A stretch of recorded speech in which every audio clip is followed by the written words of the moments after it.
Dicen que en el fútbol no hay traiciones, pero eso es mentira, porque hubo un día en el que un hombre cruzó una línea prohibida, y cuando lo hizo, el mundo del fútbol entero dejó de respirar.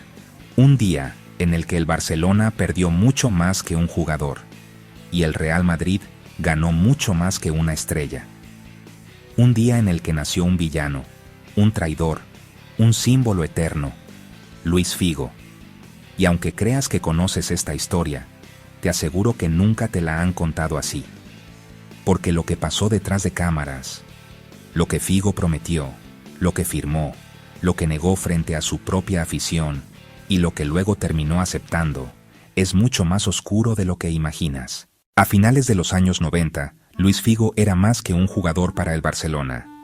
Era el capitán sin brazalete, el líder emocional, el que pedía la pelota en los momentos más difíciles, el que levantaba al Camp Nou con un regate, el que se peleaba por cada balón como si tuviera sangre blaugrana en las venas. La afición lo adoraba. Tenía una conexión con ellos que pocos jugadores habían tenido. Era uno de los nuestros. Era el heredero del amor que antes habían recibido figuras como Stoichkov o Guardiola. Era el símbolo de la identidad del club. Y por eso lo que ocurrió después dolió 10 veces más. El Barcelona estaba en bancarrota emocional y financiera. El presidente Josep Lluís Núñez estaba contra las cuerdas y la directiva temblaba por dentro. Había conflictos internos, luchas políticas, enfrentamientos con jugadores. El club necesitaba estabilidad, necesitaba orden, necesitaba que su estrella, Figo, dijera públicamente: «Me quedo». Y todo parecía que así sería. Porque Figo había renovado recientemente, porque Figo repetía que amaba al club, porque Figo aseguraba una y otra vez que jamás jugaría en el Real Madrid. Y sin embargo, la historia estaba a punto de dar un giro brutal. En 2000, Florentino Pérez se presentó a las elecciones del Real Madrid. Su promesa era tan absurda, tan imposible, tan descabellada, que muchos la tomaron como una broma. Si soy presidente, traeré a Luis Figo. La prensa se rió, los socios se rieron, el propio Barcelona se rió. Pero Florentino tenía un plan que muy pocos conocían, un contrato secreto, una cláusula mortal, un acuerdo firmado por intermediarios y respaldado por dinero real.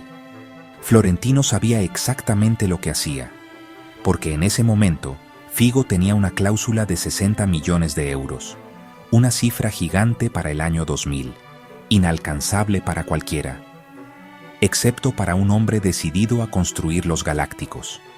Y aquí viene la parte más sorprendente.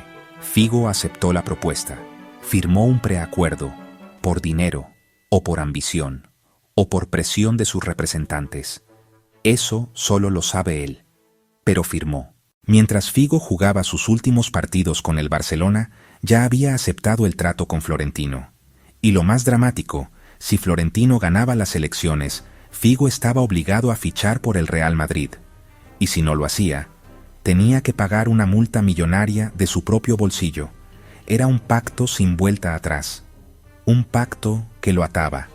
Un pacto que lo obligaba a convertirse en el enemigo. Pero cuando la prensa empezó a hablar del rumor, cuando los periódicos comenzaron a publicar titulares, Figo salió a desmentirlo. Miró a las cámaras y dijo: «Nunca jugaré en el Real Madrid». Lo repitió, una y otra vez, mirando a los ojos a su propia afición. Mientras tanto, el contrato secreto ya estaba firmado. Llegó el día de las elecciones del Real Madrid. Y contra todo pronóstico, Florentino Pérez ganó. Y en ese instante, como si fuera un trueno en el cielo, la cláusula del contrato de Figo se activó. No había marcha atrás, ni aunque Figo se arrepintiera, ni aunque quisiera quedarse, ni aunque temiera la reacción del Camp Nou. Había dos opciones: pagar una multa enorme o convertirse en jugador del Real Madrid. Y Figo eligió. Eligió vestir de blanco. Eligió dar el paso más polémico de la historia del fútbol español. Eligió convertirse en leyenda y en villano. Cuando el fichaje se hizo oficial, el mundo del fútbol explotó. Pero nada, absolutamente nada, se comparó con la furia del Camp Nou.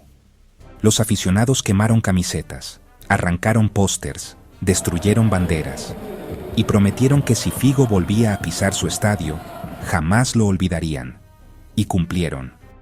Porque el 23 de octubre del año 2000, Luis Figo volvió al Camp Nou, vestido de blanco. Y lo que vivió ese día, nadie lo había vivido nunca. Silbidos ensordecedores, escupitajos, insultos, lluvia de objetos, presión psicológica brutal, un odio que podía palparse en el aire.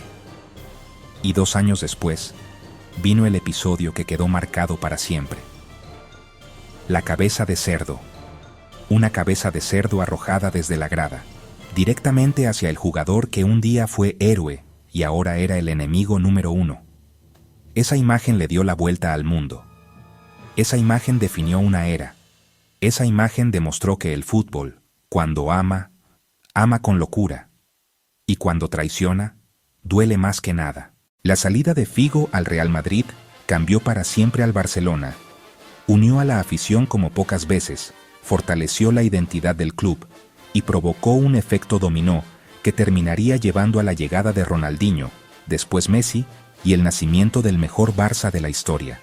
Y en Madrid, el fichaje fue el inicio de los Galácticos, la era de Zidane, Ronaldo, Beckham, Roberto Carlos, y una etapa dorada en la historia del club.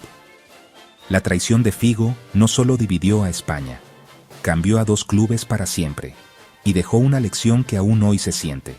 En el fútbol, el amor es eterno, pero la traición también. Y ahora quiero que tú me respondas. ¿Figo tuvo razón al irse? ¿O traicionó al club que lo hizo grande? Déjalo en los comentarios. Que esta historia no ha terminado.